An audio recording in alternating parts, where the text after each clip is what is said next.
എന്താണ് വികസനം? നിരന്തരം ചർച്ച ചെയ്യപ്പെടുന്ന ഒരു ചോദ്യം. കുന്നുകളും മലകളും ഇടിച്ചു നിരത്തിയും കായലോരങ്ങൾ കയ്യേറിയും ഉയരുന്ന കെട്ടിടങ്ങളെ വികസനമായി കാണുന്ന പൊതുബോധത്തിന് ഇപ്പോഴും കാര്യമായ മാറ്റമൊന്നും ഉണ്ടായിട്ടില്ല. കാലാവസ്ഥ വ്യതിയാനം ഇനിയും ഒരു പ്രധാന തെരഞ്ഞെടുപ്പ് വിഷയമായിട്ടില്ല. പക്ഷേ 2018 മഹാപ്രളയത്തോടെ കേരളത്തിലും അപകടത്തിൻ്റെ സൈറൺ മുഴങ്ങിയത് ചിലരെങ്കിലും അറിയുന്നു.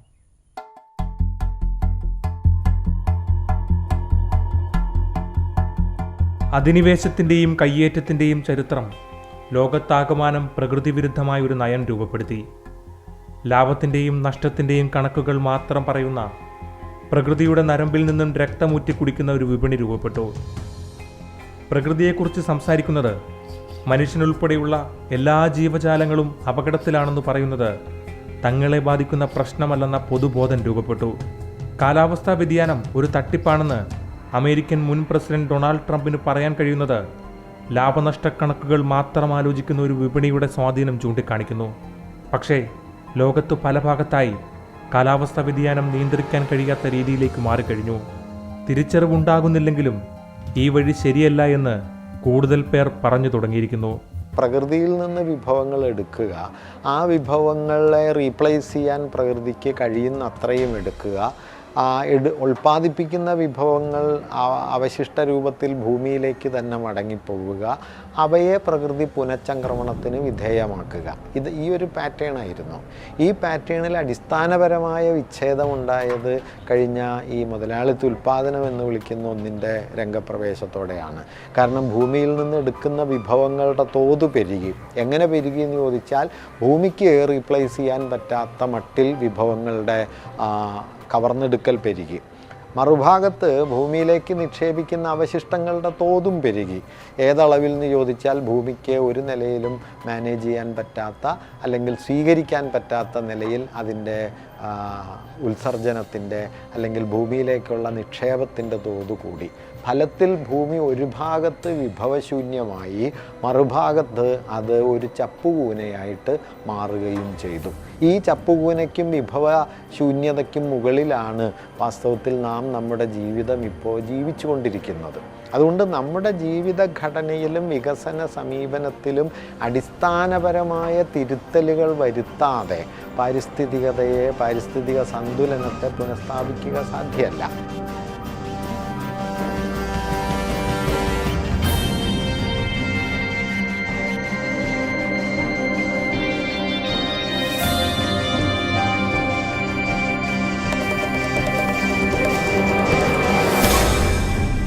കേരളവും വലിയ അപകടത്തിൻ്റെ മുമ്പിലാണ്. 2018 ഒരു തുടക്കം മാത്രമാണെന്ന് തുടർന്നുള്ള വർഷങ്ങൾ നമ്മെ പഠിപ്പിക്കുന്നു.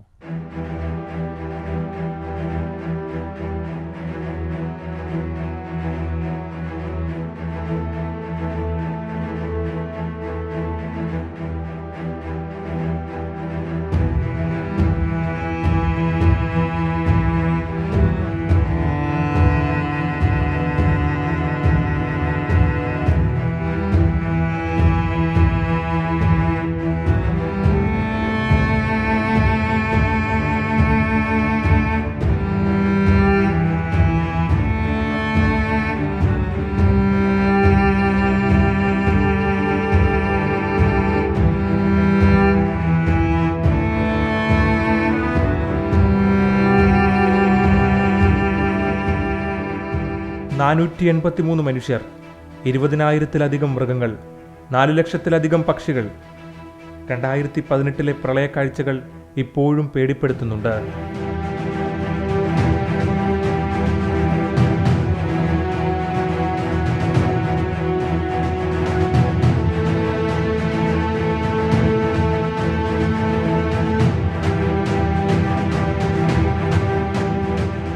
കഴിഞ്ഞ 40 വർഷം കേരളത്തിലുണ്ടായതിനേക്കാൾ കൂടുതൽ ഉരുൾപൊട്ടലുകൾ 2018 മാത്രം കേരളത്തിലുണ്ടായെന്ന് ഭൗമശാസ്ത്രജ്ഞർ പറയുന്നു. ആ കണക്ക് പങ്കുവയ്ക്കുന്ന ആശങ്ക അത്രമേൽ വലുതാണ്.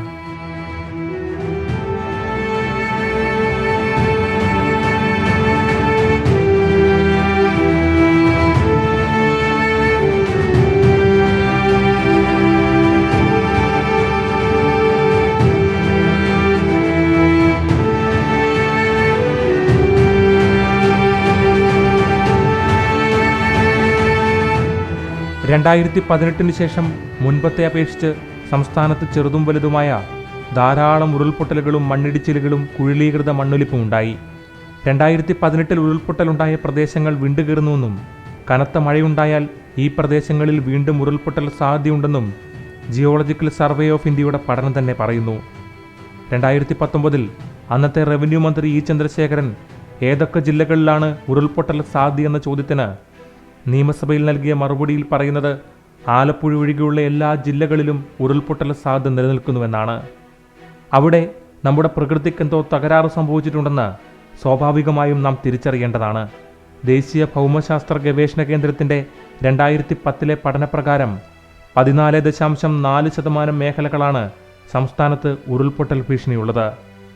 ഇന്ന് ഇതിനേക്കാൾ എത്രയോ പ്രദേശങ്ങൾ ഉരുൾപൊട്ടൽ ഭീഷണി നേരിടുന്നു. ഈ കണക്കുകളിലെ വ്യത്യാസം ഒരു സൂചനയാണ്. എല്ലാ രാഷ്ട്രീയ പാർട്ടികളും തെരുവിൽ വിളിച്ച മുദ്രാവാക്യത്തിന് ഇപ്പോൾ മറ്റൊരർത്ഥം കൂടിയുണ്ട്. സൂചന കണ്ടു പഠിച്ചില്ലെങ്കിൽ ഭാവവും രൂപവുമെല്ലാം വേഗത്തിൽ മാറുമെന്ന കൃത്യമായ മുന്നറിയിപ്പ് നമുക്ക് ലഭിച്ചു കഴിഞ്ഞു.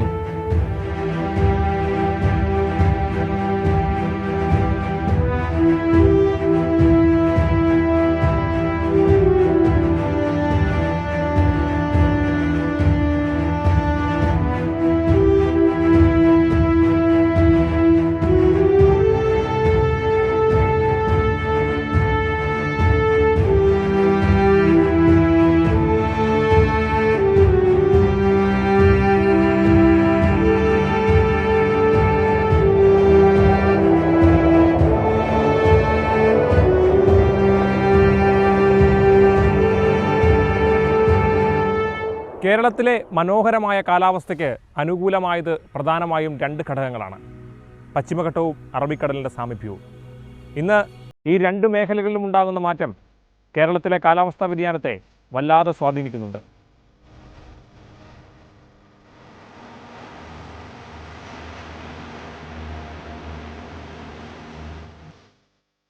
പശ്ചിമഘട്ടവും നെൽവയലുകളും തീരപ്രദേശങ്ങളും തണ്ണീർത്തടങ്ങളും കണ്ടൽക്കാടുകളും അങ്ങനെ ജൈവവൈവിധ്യത്തിൻ്റെ എല്ലാ ഇടങ്ങളും വികസന യുക്തി കൊണ്ട് ആക്രമിക്കപ്പെടുകയാണ്.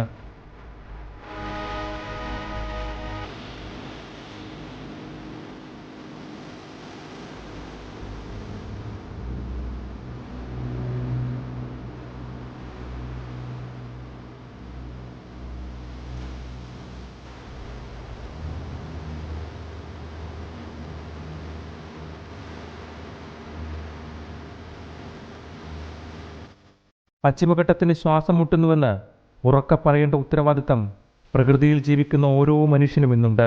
പ്രശ്നമുണ്ടാകുമ്പോൾ അതിനെ പരിഹരിക്കുന്നതിന് വേണ്ടിയിട്ട് എല്ലാവരും കൂടെ ഓടിക്കൂടുകയും അതിൽ വേവലാതിപ്പെടുകയും ഒക്കെ ചെയ്യുമെങ്കിലും ആ തീവ്രത പതുക്കെ പതുക്കെ കുറഞ്ഞു വരുന്നതോടുകൂടി അതിനെ വിസ്മരിക്കുകയും ചെയ്യുന്നതാണ് കേരളത്തിൽ പൊതുവിൽ കണ്ടുവരുന്നത്. പശ്ചിമഘട്ടത്തിൻ്റെ സംരക്ഷണത്തെക്കുറിച്ചുള്ള ചർച്ചകൾക്ക് തന്നെ പഴക്കമേറെയാണ്.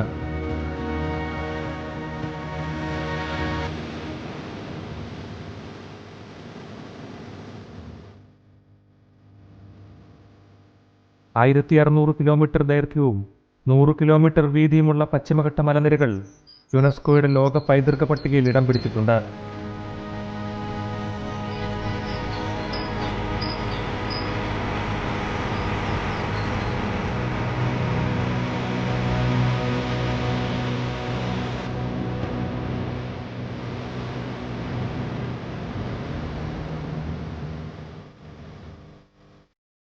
മലകൾ നിലനിൽക്കുന്നത് എന്ന് പറയുന്നത് അവിടെ കാലങ്ങളായി രൂപപ്പെട്ടു വന്നതായ ഒരു വനപ്രകൃതിയിൽ നിന്ന് അവിടെ വലിയ മരങ്ങൾ, അതിനാൽ താങ്ങി നിർത്തപ്പെടുന്ന മേൽമണ്ണ്, അത് എൻ്റെ ഭാഗമായിട്ട് തന്നെ വലിയ മഴ വന്നാലും താഴേക്ക് ഉരുണ്ടു പോകാത്ത രീതിയിലുള്ള പാറക്കെട്ടുകളൊക്കെ ഇതിൻ്റെ ഭാഗമായിരുന്നു ഉണ്ടായിരുന്നു.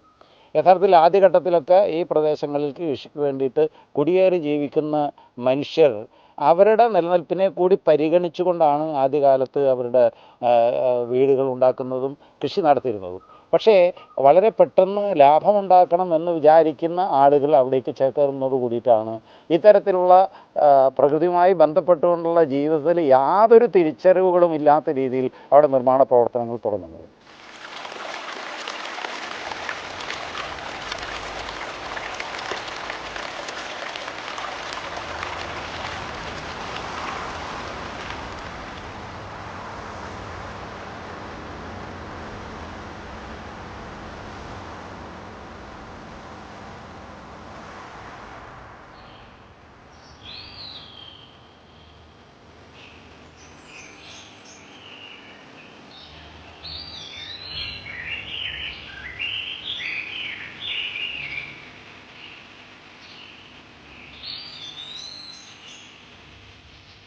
ഗുജറാത്തും മഹാരാഷ്ട്രയും ഗോവയും കർണാടകവും തമിഴ്നാടും കേരളവും ഈ സംസ്ഥാനങ്ങളിൽ നീണ്ടുകിടക്കുന്ന ഈ അത്ഭുതത്തിന് മുകളിൽ നടത്തുന്ന അശാസ്ത്രീയ ഇടപെടലുകൾ സൃഷ്ടിക്കുന്ന ആഘാതം നമ്മൾ പ്രതീക്ഷിക്കുന്നതിലും എത്രയോ വലുതായിരിക്കും. ഓരോ കാര്യങ്ങളിലും ശാസ്ത്രീയമായിട്ടുള്ള ഇടപെടലാണ് നടത്തുന്നത്.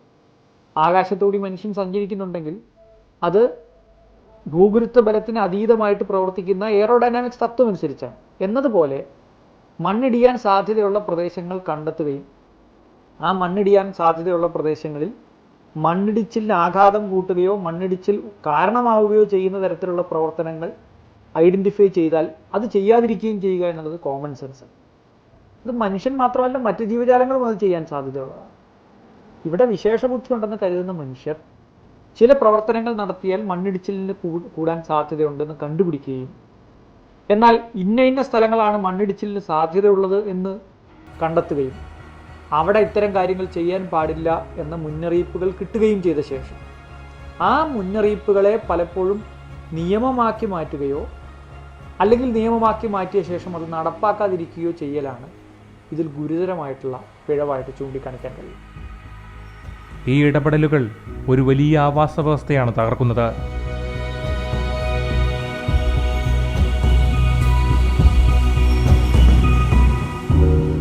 പശ്ചിമഘട്ടം അപകടത്തിലാണെന്ന് പരിസ്ഥിതി പ്രവർത്തകർ ആവർത്തിച്ച് പറഞ്ഞിട്ടും വേണ്ട ഗൗരവത്തിൽ അധികാരികൾ ആ ശബ്ദം കേൾക്കുന്നില്ല.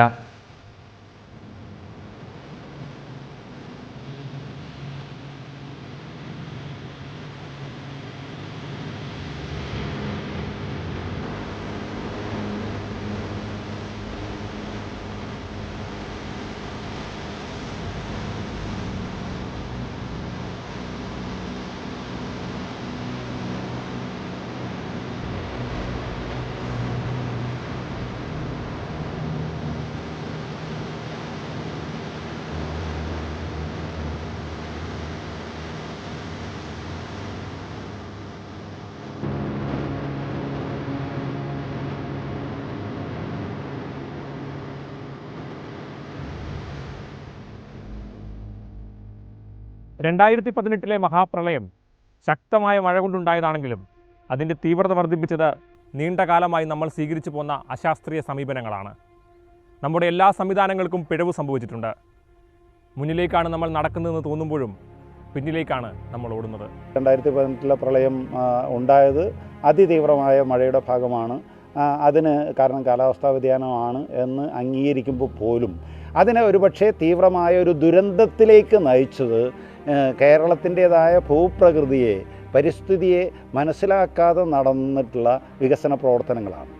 ആദ്യഘട്ടത്തിൽ ഒരുപക്ഷെ അതിനങ്ങനെ മനസ്സിലാക്കിയില്ല എന്നുള്ളതൊരു തെറ്റായിട്ട് കണക്കാക്കാനായിട്ട് കഴിയില്ല. എന്നാൽ പരിസ്ഥിതി ഒരു ശാസ്ത്രമായിട്ട് വികസിക്കുകയും അതിനെപ്പറ്റിയുള്ള കോഴ്സുകൾ കേരളത്തിലെ കോളേജുകളിലും സർവകലാശാലകളിലും പഠിപ്പിക്കുകയും ചെയ്യുന്നു.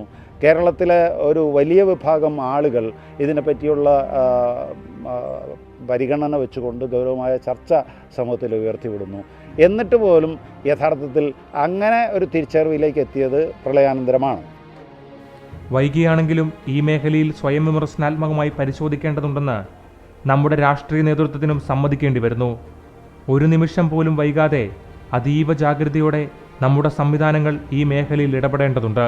പശ്ചിമഘട്ട മലനിരകളിൽ നിന്ന് നദികൾ ഉത്ഭവിപ്പിക്കുകയും കേരളത്തിൻ്റെ ജലസ്രോതസ് തന്നെ പശ്ചിമഘട്ട മലനിരകളാണ്. കേരളത്തിൻ്റെ കാലാവസ്ഥയെ പ്രൊട്ടക്റ്റ് ചെയ്യുന്നത് പശ്ചിമഘട്ട മലനിരകളാണ്. പക്ഷേ അശാസ്ത്രീയമായിട്ടുള്ള കയ്യേറ്റങ്ങൾ, അനിയന്ത്രിതമായ കയ്യേറ്റങ്ങളും അശാസ്ത്രീയമായ കോറിയിങ്ങുകളും ആ പശ്ചിമഘട്ട മലനിരകളെ ഏറ്റവും അപകടകരമായൊരു മേഖലയാക്കി മാറ്റിയിരിക്കുകയാണ്.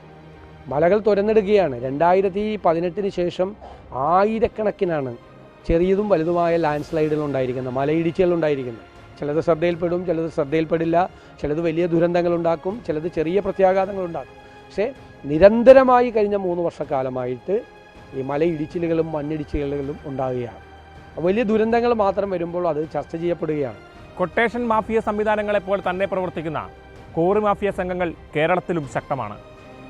ദുർബലമായ പ്രദേശങ്ങൾ ഇടിച്ചു നിർത്താനും പണമൊഴുക്കി അനുമതി വാങ്ങാനും സമരങ്ങളെ അടിച്ചമർത്താനും ഈ സംവിധാനത്തിന് കഴിയുന്നുണ്ട്.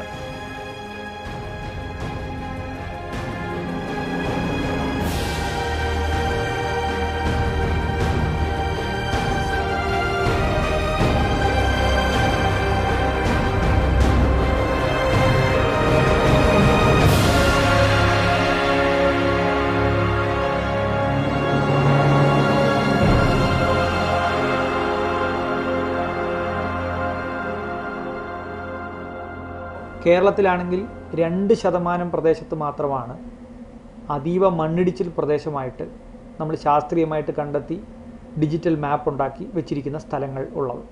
ഈ 2% വരുന്ന സ്ഥലത്ത് നമ്മൾ മണ്ണിടിച്ചിൽ വർദ്ധിപ്പിക്കാൻ കഴിയുമെന്ന് ശാസ്ത്രീയമായി തെളിയിച്ചിട്ടുള്ള ബ്ലാസ്റ്റിംഗ് ഉൾപ്പെടെയുള്ള ക്വാറിയിങ് ഉൾപ്പെടെയുള്ള സംഗതികൾ, കെട്ടിട നിർമ്മാണം, ഇത്തരം സംഗതികൾ ചെയ്യാൻ പാടില്ല എന്ന് തീരുമാനിച്ചിട്ടുണ്ട്. അത് ചെയ്യുന്നതിൻ്റെ ഗുണഫലം വളരെ കുറച്ച് ആളുകൾക്കാണ് കിട്ടുന്നത്. എന്ന് പറഞ്ഞാൽ ഒരു 100 പേരിൽ താഴെയാണ് കേരളത്തിൽ അവിടെ ക്വാറി നടത്തി അതിൻ്റെ സാമ്പത്തികമായ നേട്ടം കിട്ടുന്നത്. ആ കല്ലുകൊണ്ട് ആളുകൾക്ക് ഗുണമുണ്ടാവാം. ആ കല്ലിപ്പോൾ അവിടെ നിന്നല്ല വേറൊരു സ്ഥലത്ത് നിന്ന് പൊട്ടിച്ചാലും ഇതേ ആളുകൾക്ക് ഗുണം കിട്ടും. അപ്പോൾ അതുകൊണ്ട് മനുഷ്യർ പ്രകൃതിയോട് നടത്തുന്ന ഇടപെടലുകൾ മനുഷ്യർക്ക് തിരിച്ചടിയായി വരുന്നു എന്നതിന് പകരം മനുഷ്യരിൽ അധികാരമുള്ള ആളുകൾ, നിയമവ്യവസ്ഥയെ വെല്ലുവിളിക്കാൻ കഴിയുന്ന ആളുകൾ, നിയമത്തെ ദുരുപയോഗം ചെയ്യാൻ കഴിയുന്ന ആളുകൾ, അല്ലെങ്കിൽ നിയമത്തെ പോലും മാറ്റാൻ കഴിയുന്ന ആളുകൾ, അവർ ഇടപെടൽ നടത്തി സാമ്പത്തികമായി ലാഭം ഉണ്ടാക്കുകയും അതിൻ്റെ ഫലം, ദുരന്ത ഫലം എല്ലാവരും ചേർന്ന് അനുഭവിക്കുകയും അതിൽ കുറച്ചാളുകളുടെ ജീവൻ നഷ്ടപ്പെടുകയും ചെയ്യുന്നുള്ളത്. ഭൂമിയുടെ കിടപ്പ്, പാറകളുടെ സ്വഭാവം, മണ്ണിൻ്റെ ഘടന, മരങ്ങളുടെ പ്രത്യേകത തുടങ്ങിയ ഘടകങ്ങളൊന്നും പരിശോധിക്കാതെ പശ്ചിമഘട്ട മേഖലകളിൽ നടത്തിയ ഇടപെടലുകളുടെ പ്രത്യാഘാതം നമ്മൾ അനുഭവിച്ചു തുടങ്ങിയിരിക്കുന്നു. മണ്ണുമാഫിയയും കോറിമാഫിയയും പശ്ചിമഘട്ടത്തെ കാർന്നു തിന്നുന്ന ക്യാൻസറായി മാറി. ചുരുക്കം ചില ആളുകൾ സാമ്പത്തികമായ ലാഭം അനുഭവിക്കുകയും എല്ലാ മനുഷ്യരും ദുരിതമനുഭവിക്കേണ്ടി വരികയും ചെയ്യുന്ന പ്രവർത്തനങ്ങൾ ഇപ്പോഴും തുടരുകയാണ്. നിയമത്തിൽ ഓരോ പ്രാവശ്യവും വെള്ളം ചേർക്കുന്നത് ആർക്ക് വേണ്ടിയാണ്?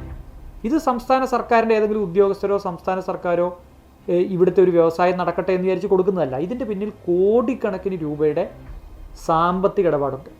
ഓരോ ക്വാറിയുടെയും ലൈസൻസുമായി ബന്ധപ്പെട്ട് ഒരു വിജിലൻസ് അന്വേഷണം നടത്തുകയാണെങ്കിൽ പഞ്ചായത്ത് സെക്രട്ടറി മുതൽ ചീഫ് സെക്രട്ടറി വരെ എത്തിയേക്കാവുന്ന വലിയ സാമ്പത്തിക ഇടപാടുകളുണ്ട്, കോടികളുടെ അഴിമതിയുണ്ട്. ഓരോ ഇലക്ഷനും മുഖ്യമന്ത്രിയുടെയും പ്രതിപക്ഷ നേതാവിൻ്റെയും പാർട്ടികൾക്കും ഈർക്കിലി പാർട്ടികൾക്ക് പോലും ലക്ഷക്കണക്കിന് രൂപ പിരിച്ചെടുക്കാൻ കഴിയുന്ന സംവിധാനമുണ്ട്. അവരാണ് ഈ മേഖലയിലെ നിയമങ്ങളെ അട്ടിമറിക്കുന്നത്, കോടതി വിധികളെ അട്ടിമറിക്കുന്നത്.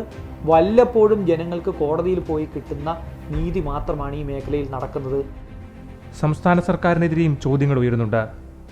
2018 പ്രളയത്തിന് ശേഷം സംസ്ഥാനത്തിനകത്ത് കരിങ്കൽ കോറികൾക്ക് വ്യാപകമായ അനുമതി കൊടുത്തുവെന്ന വിമർശനം ഉയരുന്നു. ഈ 2018 ദുരന്തത്തിന് ശേഷം 200-ലധികം ക്വാറിയിങ്ങിനുള്ള ലൈസൻസുകൾ കൊടുത്തു. ആരാലോചിച്ചിട്ട് കൊടുത്തു? എവിടെ ആലോചിച്ചിട്ട് കൊടുത്തു? ഏത് തലത്തിലുള്ളൊരു ചർച്ച നടന്നു? ഗൗരവതരമായ എന്ത് ചർച്ച അതുമായി ബന്ധപ്പെട്ട് ഏത് നടന്നു? എന്തെങ്കിലും ഒരു ശാസ്ത്രീയമായ ഒരു ഓഡിറ്റിംഗ് ഏതെങ്കിലും ഒരു ഏജൻസി അന്വേഷിച്ച് ചെയ്തിട്ടാണോ ഇത് കൊടുത്തത്? എന്ത് ജിയോളജിക്കൽ സ്റ്റഡിയാണ് ഇതിനു വേണ്ടി നടന്നിരിക്കുന്നത്? ഒന്നും നടന്നിട്ടില്ല. അപ്പോൾ അപകടത്തിലേക്കാണ് പോകുന്നത്. ഉരുൾപൊട്ടൽ സാധ്യത കൂടി വരുന്ന സാഹചര്യത്തിൽ ഇക്കാര്യത്തിൽ ജാഗ്രതക്കുറവുണ്ടായോ എന്ന് പരിശോധിക്കപ്പെടേണ്ടതാണ്. കോറി മാഫിയയുടെ ചരിത്രം പരിശോധിച്ചാൽ അനുമതി ലഭിക്കുന്നതിൻ്റെ 100 ഇരട്ടി കടത്തിക്കൊണ്ടുപോകുമെന്ന് ആർക്കും മനസ്സിലാകും.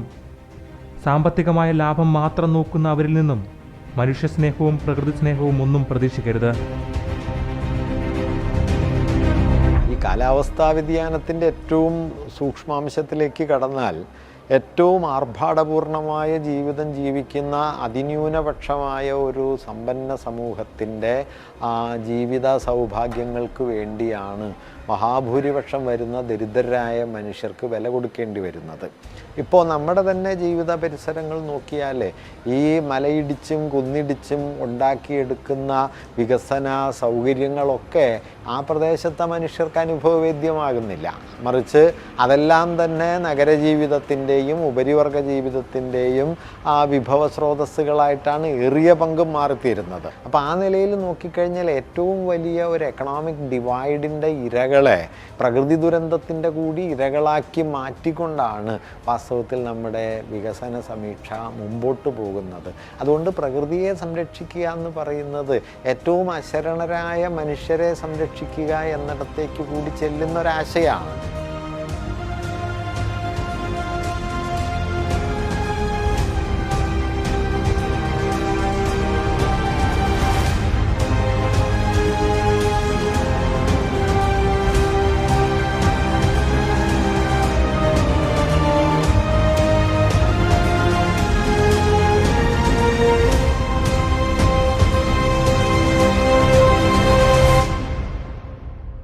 ഈ മേഖലയിൽ തുടർ പരിശോധന നടത്താൻ കഴിയുന്നില്ല എന്നത് മറ്റൊരു പ്രശ്നം. ഗുണ്ടകളാൽ നിയന്ത്രിക്കപ്പെടുന്ന ഈ സംവിധാനത്തെ ചോദ്യം ചെയ്യാൻ ഏറ്റവും സാധാരണക്കാരായ പ്രദേശവാസികൾക്ക് പലപ്പോഴും കഴിയാറില്ല. ഇനി ആരെങ്കിലും സമരവുമായി രംഗത്ത് വന്നാൽ ആദ്യം സാമ്പത്തികമായ പ്രലോഭനങ്ങൾ നൽകും, പിന്നീട് ഭീഷണിപ്പെടുത്തും, അതിനും വഴങ്ങിയില്ലെങ്കിൽ ആക്രമിക്കും.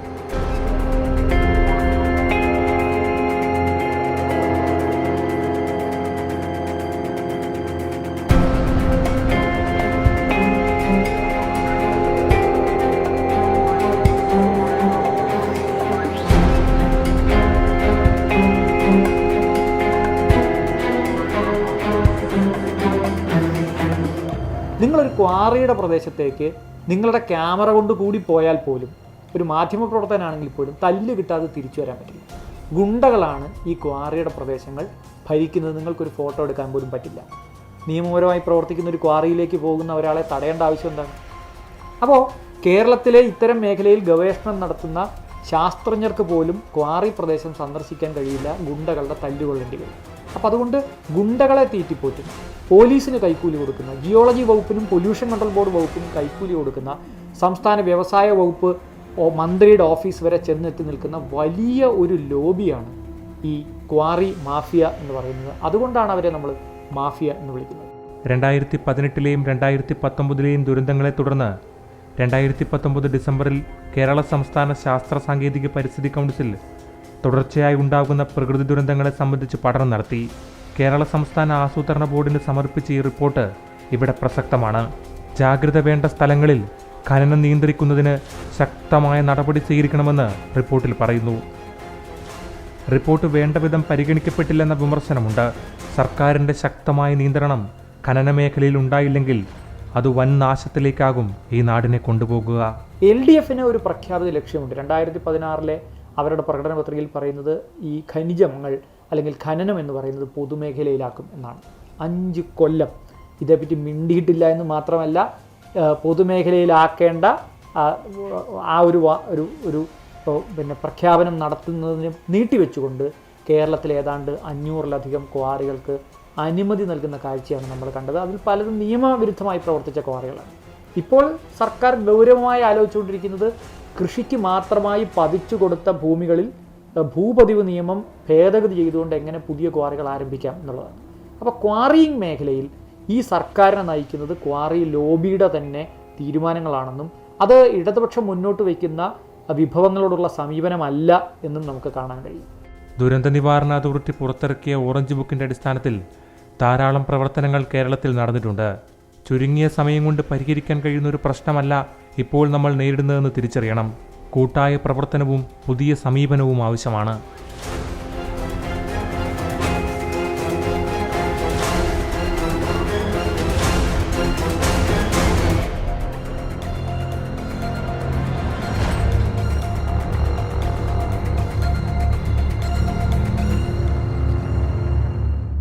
ഓറഞ്ച് ബുക്ക് 2021 അടിസ്ഥാനത്തിലാണ് ഇത്തവണ ഏപ്രിൽ മാസം മുതൽ തന്നെ മുന്നൊരുക്കങ്ങളിലേക്ക് സർക്കാർ കടന്നിട്ടുള്ളത്.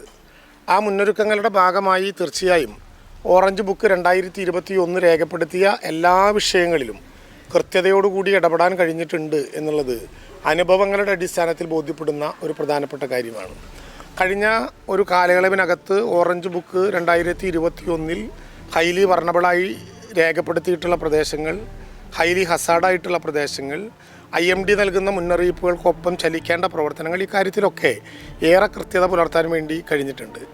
ഏതെങ്കിലും സാഹചര്യത്തിൽ ഓറഞ്ച് അലർട്ട് മുതലുള്ള അലർട്ടുകൾ ഉണ്ടായാൽ നേരത്തെ ഉണ്ടായ അപകടങ്ങൾ രേഖപ്പെടുത്തിയിട്ടുള്ള മണ്ണിടിച്ചിലുകളും വെള്ളപ്പൊക്കവും ഒക്കെ രേഖപ്പെടുത്തിയിട്ടുള്ള സ്ഥലങ്ങളിൽ ആളുകളെ മാറ്റി പാർപ്പിക്കുന്നതിന് വേണ്ടിയിട്ടുള്ള ക്യാമ്പുകൾ തയ്യാറാക്കണമെന്നും അങ്ങനെ ആളുകളെ മാറ്റി പാർപ്പിക്കണമെന്നും കൃത്യതയോടെ ആ ബുക്ക് വിശദീകരിക്കുകയും ആ ബുക്കിൻ്റെ അടിസ്ഥാനത്തിലുള്ള നടപടിക്രമങ്ങൾ മുന്നോട്ട് കൊണ്ടുപോവുകയും ചെയ്തിട്ടുണ്ട്.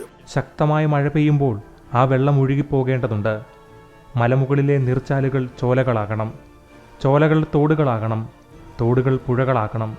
അശാസ്ത്രീയമായ ഒട്ടേറെ സമീപനങ്ങൾ കൊണ്ട് ഈ ഒഴുക്ക് പലയിടത്തും മുറിഞ്ഞുപോയി. ആ വിടവുകളിലൂടെ ആഴ്ന്നിറങ്ങുന്ന വെള്ളം പിന്നീട് ഉരുൾപൊട്ടലുകളായി മനുഷ്യരുടെ ജീവനെടുക്കുന്നു. മുറിഞ്ഞുപോയ പാടുകളെല്ലാം നമുക്ക് ചേർത്ത് വയ്ക്കേണ്ടതുണ്ട്. പ്രകൃതിയിൽ ജീവിക്കുന്ന മനുഷ്യരായി നിന്നുകൊണ്ട് സമീപനങ്ങളിൽ മാറ്റം വരുത്തേണ്ടതുണ്ട്. പശ്ചിമഘട്ടം വിഷയമാകുന്ന എല്ലാ ഘട്ടത്തിലും ഗാഡ്ഗിൽ റിപ്പോർട്ടും ചർച്ചയാകുന്നു. മാധവ് ഗാഡ്ഗിൽ അന്ന് പറഞ്ഞ വാക്കുകൾ നമ്മുടെ തലയ്ക്ക് മുകളിൽ നിന്ന് ശബ്ദിക്കുന്നു. പശ്ചിമഘട്ടം ആകെ തകർക്കപ്പെട്ടിരിക്കുന്നു. ഇനിയും നടപടിയെടുത്തില്ലെങ്കിൽ കേരളത്തെ കാത്തിരിക്കുന്നത് വലിയ ദുരന്തമാണ്. അതിനു നിങ്ങൾ വിചാരിക്കും പോലെ യുഗങ്ങളൊന്നും ആവശ്യമില്ല. 4-5 വർഷം മതി. അന്നു ഞാനും നിങ്ങളും ജീവനോടെ കാണും. ആരാണ് കള്ളം പറയുന്നത്, ഭയപ്പെടുത്തുന്നതെന്നൊക്കെ നിങ്ങൾക്ക് തന്നെ മനസ്സിലാകും. 2013 മാധവ് ഗാഡ്ഗിൽ പറഞ്ഞ ഈ വാക്കുകൾ പിന്നീട് ഓരോ ദുരന്തമുഖത്തും ഓർമ്മിക്കപ്പെട്ടു. ലോകത്തിലെ 36 ജൈവവൈവിധ്യ സമ്പന്നമായ ഇടങ്ങളിലൊന്നാണ് പശ്ചിമഘട്ടമെന്ന് അഭിമാനത്തോടെ നമ്മൾ പറയാറുണ്ട്.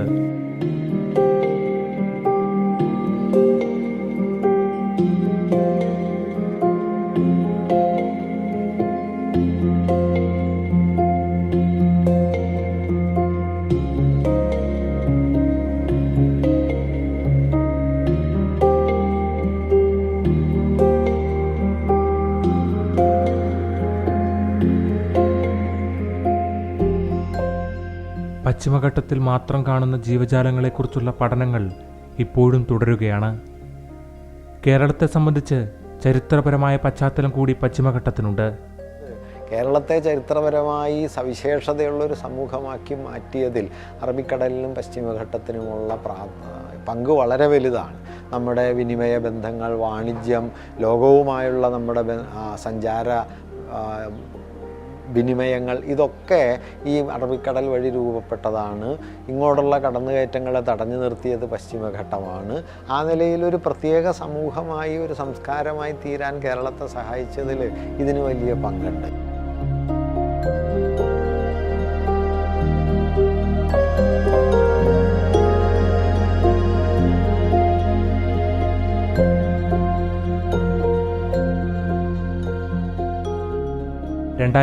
മാർച്ച് 4 പശ്ചിമഘട്ടത്തെക്കുറിച്ച് പഠിക്കാൻ പശ്ചിമഘട്ട പരിസ്ഥിതി വിദഗ്ധ സമിതിക്ക് രൂപം നൽകി. പശ്ചിമഘട്ട മേഖലയുടെ പാരിസ്ഥിതിക സ്ഥിതി വിലയിരുത്തി റിപ്പോർട്ട് സമർപ്പിക്കാൻ കേന്ദ്ര വനം പരിസ്ഥിതി മന്ത്രാലയം ഗാഡ്ഗിൽ കമ്മിറ്റിയോട് ആവശ്യപ്പെട്ടു. പ്രൊഫസർ മാധവ് ഗാഡ്ഗിൽ അടക്കം 14 അംഗങ്ങൾ സമിതിയിലുണ്ടായിരുന്നു. അങ്ങനെ വിശദമായ പഠനങ്ങൾക്ക് ശേഷം 2011 കേന്ദ്ര വനം പരിസ്ഥിതി മന്ത്രാലയത്തിന് സമിതി റിപ്പോർട്ട് സമർപ്പിച്ചു.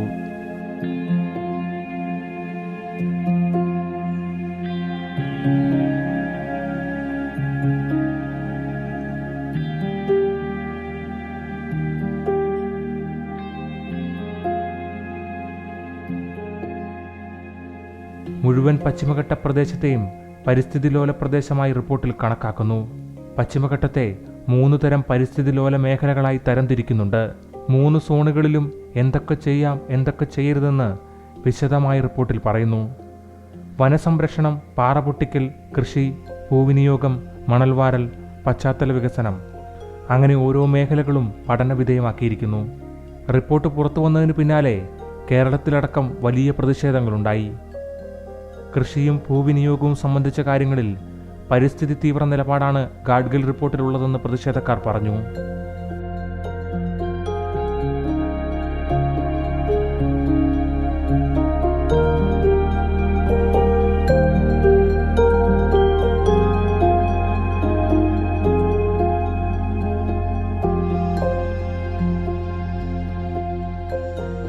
ഇംഗ്ലീഷിൽ പുറത്തിറക്കിയ 522 പേജുള്ള റിപ്പോർട്ട് തെറ്റിദ്ധരിക്കപ്പെട്ടെന്ന ശബ്ദങ്ങളും അന്ന് കേട്ടു. ചില ഭാഗങ്ങളോടുണ്ടായ വിമർശനങ്ങളെ പൊതുവായി റിപ്പോർട്ടിനെതിരാക്കാൻ പശ്ചിമഘട്ടത്തെ തുരന്നെടുക്കുന്ന മാഫിയ സംവിധാനങ്ങൾക്കും കഴിഞ്ഞു. ഇപ്പോൾ ഗാഡ്ഗിൽ കമ്മിറ്റി റിപ്പോർട്ടിനെ സംബന്ധിച്ച് വിമർശനങ്ങൾ അതിപ്പോൾ ഞങ്ങൾക്കും ഉണ്ട്. ഒരുപക്ഷെ ഗാഡ്ഗിൽ കമ്മിറ്റി റിപ്പോർട്ടിനകത്ത് വളരെ സുപ്രധാനമായ വളരെ പ്രധാനപ്പെട്ട നിർദ്ദേശങ്ങളുണ്ടെങ്കിൽ പോലും അതിനകത്ത് പ്രത്യേകിച്ചും കേരളത്തിൻ്റെ മലമ്പ്രദേശങ്ങളിൽ താമസിക്കാൻ ഇടവന്ന പ്രത്യേകിച്ച് അവരുടെ ജീവിത ഉപാധി കണ്ടെത്താൻ വേണ്ടിയിട്ടാണ് അവിടേക്ക് അവർ കുടിയേറിയത് കൃഷിക്കാർ.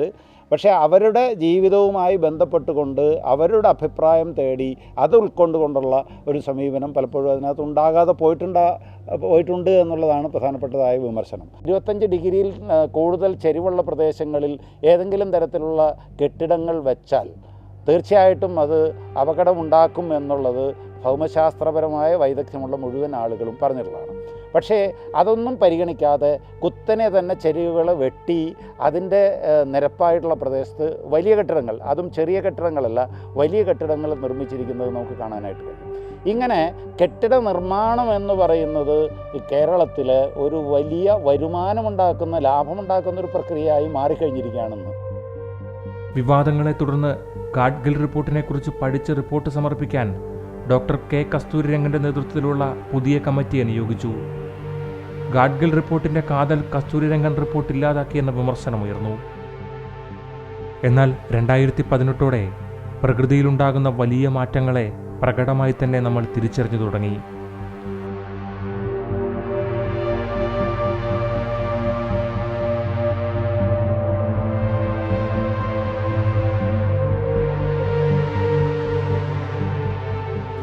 ഗാഡ്ഗിൽ റിപ്പോർട്ട് വിശദമായ ചർച്ചകൾക്കും പഠനങ്ങൾക്കും വിധേയമാക്കേണ്ടതാണെന്നതിനു പകരം ആ റിപ്പോർട്ടിൻ്റെ സാധ്യതകൾ തന്നെ ഇല്ലാതാക്കാൻ സ്ഥാപിത താൽപ്പര്യക്കാർക്ക് കഴിഞ്ഞു എന്നതിൽ സംശയമില്ല.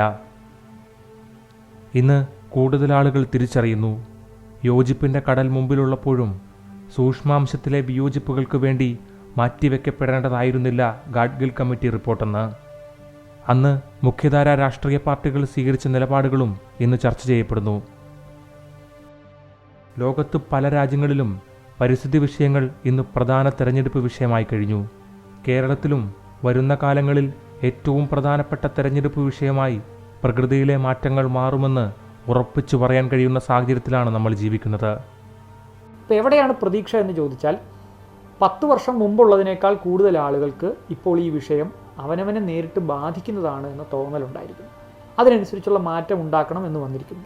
എന്ന് പറഞ്ഞാൽ കാലക്രമത്തിൽ ഇതൊരു തെരഞ്ഞെടുപ്പ് വിഷയമാകാൻ സാധ്യതയുണ്ട് എന്ന് വന്നിരിക്കുന്നു. നമ്മൾ വലിയ പ്രളയത്തെ അതിജീവിച്ചിട്ട് പോലും നമുക്ക് 2021 കേരളത്തിൻ്റെ പരിസ്ഥിതി പ്രശ്നങ്ങൾ തെരഞ്ഞെടുപ്പിൽ ചർച്ചയായിരുന്നില്ല.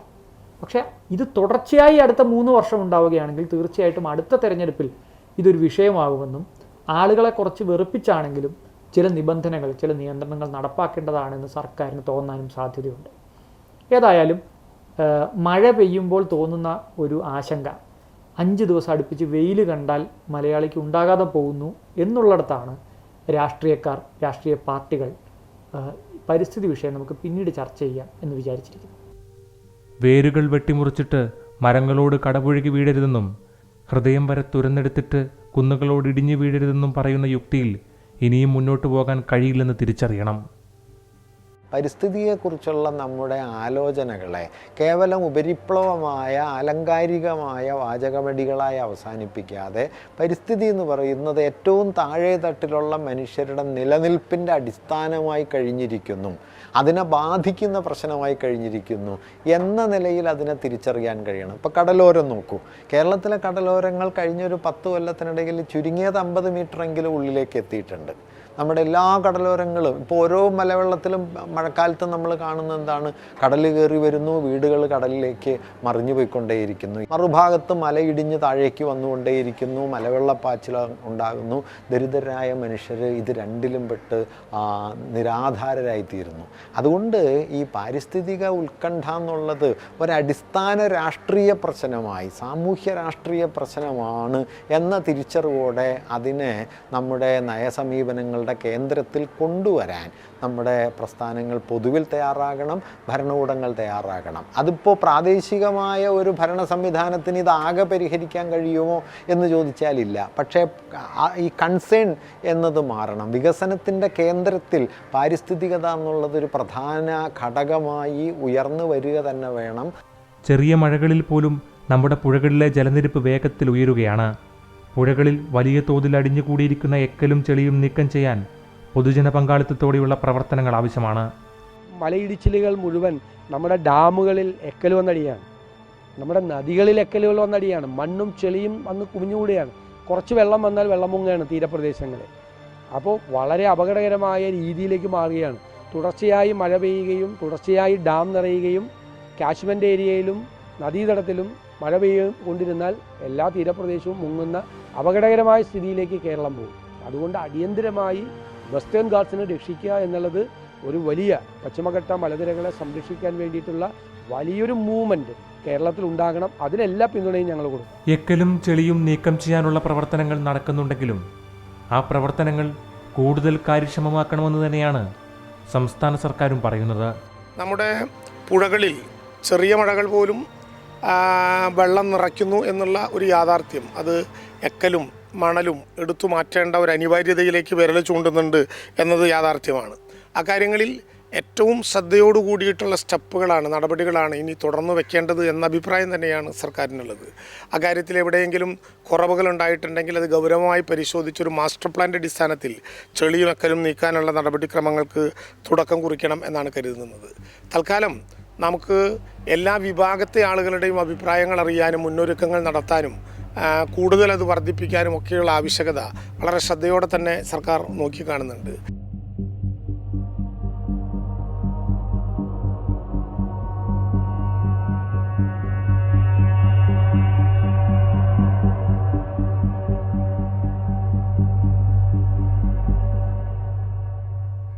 മഴയുടെ സ്വഭാവവും മേഘങ്ങളുടെ ഘടനയും മാറിയെന്നത് നമ്മൾ നേരിടുന്ന മറ്റൊരു പ്രതിസന്ധി. ഇക്കുറി നഷ്ടപ്പെട്ടത് 55 ജീവനുകൾ. ഓരോ വർഷവും പെയ്തിറങ്ങുന്ന പേമാരിക്ക് ശേഷം ഉറ്റവരെ നഷ്ടപ്പെട്ടവരുടെ കണ്ണുനീർ തുള്ളികൾ കൂടിയാണ് ഈ മണ്ണിലേക്ക് അരിഞ്ഞു ചേരുന്നത്.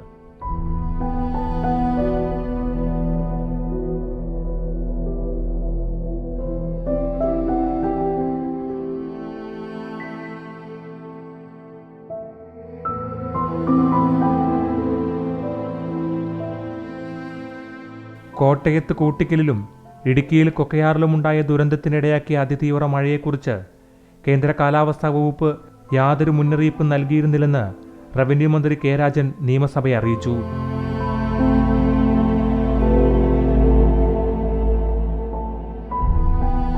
കൂട്ടിക്കലിൽ ഒക്ടോബർ 16-ന് 3 മണിക്കൂറിൽ 117 മില്ലിമീറ്റർ മഴ പെയ്തുവെന്നാണ് കണക്ക്. അപ്രതീക്ഷിത മഴയെ തുടർന്ന് രക്ഷാപ്രവർത്തനങ്ങൾക്കായി ആദ്യഘട്ടത്തിൽ ചില പ്രദേശത്തേക്ക് എത്തുവാൻ പോലും കഴിഞ്ഞില്ല. വൈദ്യുതി ബന്ധം വിച്ഛേദിക്കപ്പെട്ടു. വീടുകൾ വെള്ളത്തിനടിയിലായി. ഉരുൾപൊട്ടലിൽ ചില പ്രദേശങ്ങൾ പൂർണ്ണമായും ഒറ്റപ്പെട്ടു. കേന്ദ്ര കാലാവസ്ഥാ സംവിധാനങ്ങളെ മാത്രം ആശ്രയിക്കുന്നത് അവസാനിപ്പിക്കണമെന്ന് പ്രതിപക്ഷവും പറയുന്നു. 2018 മഹാപ്രളയം മൂലം 400-ലധികം പേർക്ക് ജീവഹാനി ഉണ്ടായി. അതിന് അന്ന് കുറ്റം കണ്ടുപിടിച്ചാരാ?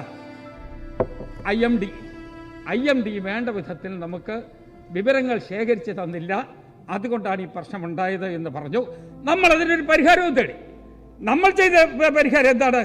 ഭീമമായ തുക കൊടുത്ത് IBM, എയർനെറ്റ് എന്നീ 2 സ്വകാര്യ സ്ഥാപനങ്ങളെ ഈ ജോലി നമ്മൾ ഏൽപ്പിച്ചു. എന്തിനാണ്? നമുക്ക് മുന്നറിയിപ്പ് തരാൻ.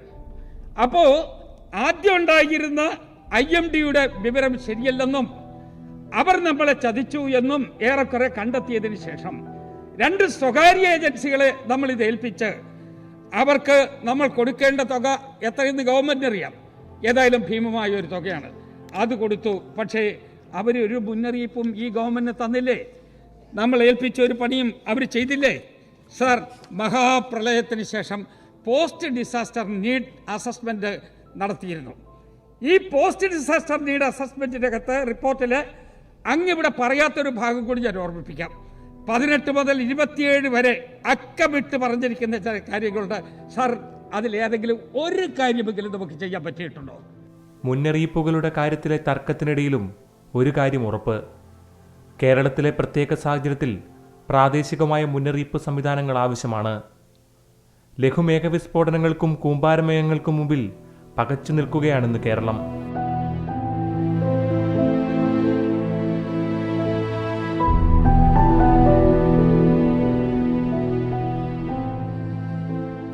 കേന്ദ്ര കാലാവസ്ഥാ വിഭാഗത്തിൽ നിന്ന് കൃത്യമായ മുന്നറിയിപ്പ് ലഭിക്കാത്ത സാഹചര്യത്തിൽ സംസ്ഥാന സർക്കാർ ഒരുപാട് പരിമിതികൾ നേരിടുന്നുണ്ട്. പക്ഷേ കൂമ്പാരമേഘങ്ങളെ തിരിച്ചറിയാൻ കഴിഞ്ഞില്ലെങ്കിൽ കൂട്ടിക്കലും കൊക്കയാറുമൊക്കെ വീണ്ടും ആവർത്തിക്കും. പല വിധത്തിലുള്ള അഭിപ്രായങ്ങൾ ഈ കാര്യത്തിൽ നൽകപ്പെടുന്നുണ്ട്. അത് നമുക്ക് പരിശോധിച്ചു വരികയാണ്. ഉദാഹരണത്തിന് ഇപ്പോൾ IMD നൽകുന്ന നിർദ്ദേശങ്ങളുടെ അടിസ്ഥാനത്തിലാണ് സംസ്ഥാന സർക്കാർ ചുഴലിക്കാറ്റ് പ്രവചനത്തിലുൾപ്പെടെ ശ്രദ്ധേയമായ പങ്കുവഹിച്ച കേന്ദ്ര കാലാവസ്ഥാ വകുപ്പിൻ്റെ നിർദ്ദേശങ്ങൾക്കനുസരിച്ചാണ് സംസ്ഥാന സർക്കാർ അതിൻ്റെ ഭാഗമായിട്ടുള്ള STMA ആവശ്യമായ നിർദ്ദേശങ്ങൾ നൽകി വരുന്നത്. STMAക്ക് ഇപ്പോൾ ആശ്രയിക്കാവുന്ന കേന്ദ്രം അതുമാത്രമേ ഉള്ളൂ. എന്നാൽ IBM നെറ്റ്വർക്കും സ്കൈനെറ്റും GFSും അടക്കം മറ്റ് ഏജൻസികളുടെ വിലയിരുത്തൽ കൂടി സർക്കാർ കഴിഞ്ഞ ഒരു വർഷമായി എടുക്കുന്നുണ്ട്. 2021 സെപ്റ്റംബർ മാസം വരെ അത് വിലയിരുത്താൻ ഒരു വിദഗ്ധ സമിതിയെ നിയോഗിച്ച് വിദഗ്ധ സമിതിയുടെ അഭിപ്രായത്തിൻ്റെ കൂടി അടിസ്ഥാനത്തിൽ നമുക്ക് പുതിയതായി ഏതെങ്കിലും വിധത്തിലുള്ള നെറ്റ്വർക്കുകളെ സ്വകാര്യ ഏജൻസികളുടെ പ്രവചനങ്ങൾ കൂടി നമുക്ക് ഏറ്റെടുക്കാൻ കഴിയുകയുള്ളൂ എന്ന് പറയുന്നത്. പ്രാദേശികമായ പ്രശ്നമെന്നതിനപ്പുറം ആഗോളമായ പശ്ചാത്തലം ഇന്നത്തെ കാലാവസ്ഥാ വ്യതിയാനത്തിനുണ്ട്. ആഗോളതാപനത്തിൻ്റെ ദുരന്തഫലം അതിർവരമ്പുകളുടെ വ്യത്യാസമില്ലാതെ ലോകമെമ്പാടും അനുഭവിച്ചുകൊണ്ടിരിക്കുന്നു.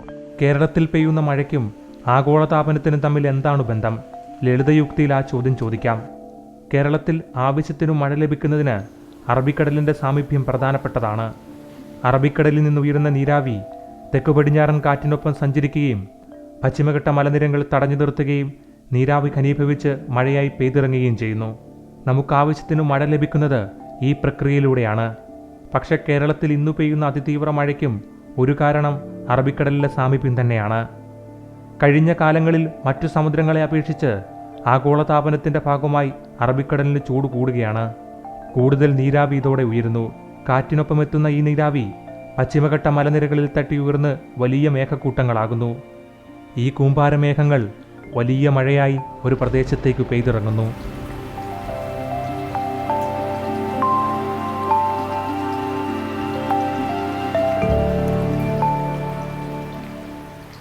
ഇപ്പോഴത്തെ സ്ഥിതി എന്താണെന്ന് വെച്ചാൽ ഏതെങ്കിലും ഒരു ദിവസം ഒരു പ്രദേശത്ത് ഒരു ദിവസം തുടർച്ചയായി മഴ പെയ്താൽ ആ പ്രദേശം കുത്തിയൊലിച്ചു പോകുന്ന നിലയിലേക്ക് ഒരു സ്ഥിതി കഴിഞ്ഞ 10 വർഷത്തിനിടയിൽ രൂപപ്പെട്ട് കഴിഞ്ഞു.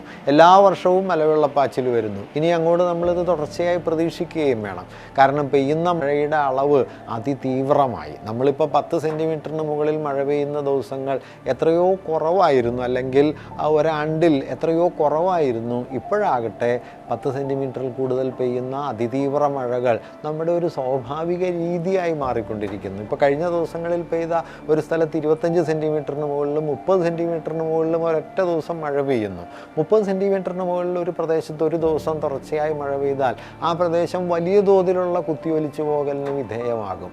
അത്തരം മഴകൾ വലിയ തോതിൽ രൂപപ്പെട്ടുകൊണ്ടേയിരിക്കുന്നു എന്നത് കേരളത്തിൻ്റെ പുതിയൊരു യാഥാർത്ഥ്യമാണ്. അന്തരീക്ഷത്തിലെ കാർബണിൻ്റെ അളവ് വർദ്ധിക്കുന്നത് ആശങ്കയോടെയാണ് ഗവേഷകർ നോക്കുന്നത്. കാർബൺ ഡയോക്സൈഡിൻ്റെ അളവ് നിയന്ത്രിക്കാനായി ആഗോളതലത്തിൽ പല പ്രവർത്തനങ്ങൾ നടന്നെങ്കിലും ഇനിയും അതിന് കഴിഞ്ഞിട്ടില്ല. ലോകത്ത് പലതരത്തിൽ ആഗോളതാപനത്തിൻ്റെ പ്രത്യാഘാതം പ്രതിഫലിക്കുന്നുണ്ട്. ദുരിതം മുഴുവൻ അനുഭവിക്കുന്നത് ഏറ്റവും സാധാരണക്കാരായ മനുഷ്യരും. അന്തരീക്ഷവായുവിൽ ഒരു 350 ppm 300-350 ppm നിൽക്കുമായിരുന്ന ഈ കാർബൺ ഗ്യാസസ് എന്ന് പറയുന്നത്, ഗ്രീൻ ഹൗസ് ഗ്യാസസ് എന്ന് പറയുന്നത് അതിൻ്റെ തോത് എന്ന് പറയുന്നത് ഇപ്പോൾ പെരുകി 410 ppm കഴിഞ്ഞിരിക്കുന്നു. 450 അത് നീങ്ങിക്കൊണ്ടിരിക്കുന്നു. 450 എത്തിക്കഴിഞ്ഞാൽ പിന്നെ ഭൂമിയുടെ നിലനിൽപ്പ് ഇറിവേഴ്സിബിളായ മാറ്റങ്ങൾക്ക് വിധേയമാകും എന്ന് ശാസ്ത്ര സമൂഹം മുന്നറിയിപ്പ് നൽകുകയും ചെയ്യുന്നു. 2015 നവംബർ 30 മുതൽ ഡിസംബർ 13 വരെ ഫ്രാൻസിൻ്റെ തലസ്ഥാനമായ പാരീസിൽ നടന്ന കാലാവസ്ഥ ഉച്ചകോടിയെക്കുറിച്ച് ഓർക്കേണ്ടതാണ്. ആഗോളതാപനം, കാലാവസ്ഥാ മാറ്റങ്ങൾ എന്നിവ സംബന്ധിച്ച് സുപ്രധാനമായ തീരുമാനങ്ങൾ ചർച്ച ചെയ്തു. ഭൗമതാപനിലയിലെ വർധനവ് 2 ഡിഗ്രി സെൽഷ്യസിൽ അധികമാകാതിരിക്കാൻ നടപടി സ്വീകരിക്കാനായിരുന്നു പാരീസ് ഉടമ്പടിയുടെ തീരുമാനം. പക്ഷേ അതൊന്നും പ്രായോഗികമായി പ്രതിഫലിച്ചില്ല എന്ന വിമർശനമുണ്ട്. അന്തരീക്ഷ മലിനീകരണവും കാർബൺ വാതകങ്ങളുടെ പുറന്തള്ളലും കുറയ്ക്കാനായി സ്വീകരിച്ച തീരുമാനത്തിൽ നിന്നും അമേരിക്കയുടെ പിന്മാറ്റവും തിരിച്ചുവരവും എല്ലാം ലോകം കണ്ടു.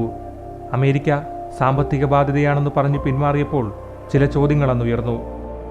എത്ര ലാഭം കിട്ടിയാലാണ് ഈ വ്യവസ്ഥിതിയുടെ ആർത്തി അവസാനിക്കുന്നത്?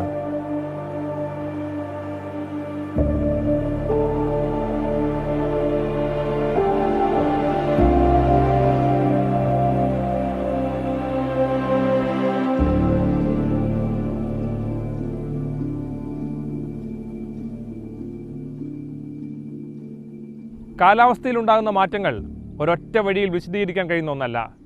ആഗോളതലത്തിലും പ്രാദേശിക തലത്തിലും പരിഗണിക്കേണ്ടതും പരിശോധിക്കേണ്ടതുമായ ഒരുപാട് ഘടകങ്ങൾ അതിനുണ്ട്. അതിനാദ്യവും അവസാനവും നമ്മൾ തിരിച്ചറിയേണ്ടത് ഈ ഭൂമിയിൽ മറ്റെല്ലാ ജീവജാലങ്ങൾക്കൊപ്പവും ജീവിക്കുന്ന മനുഷ്യരാണ് നമ്മളെല്ലാവരും എന്നതാണ്. നമ്മൾ കൂടി ഉൾപ്പെടുന്ന ഈ പ്രകൃതിയെ ആക്രമിച്ച് കീഴ്പ്പെടുത്താൻ കഴിയില്ല. അതിന് ശ്രമിച്ചാൽ സ്വന്തം ഹൃദയത്തിലേക്ക് കത്തി കുത്തി ഇറക്കുന്നത് പോലെയാണത്.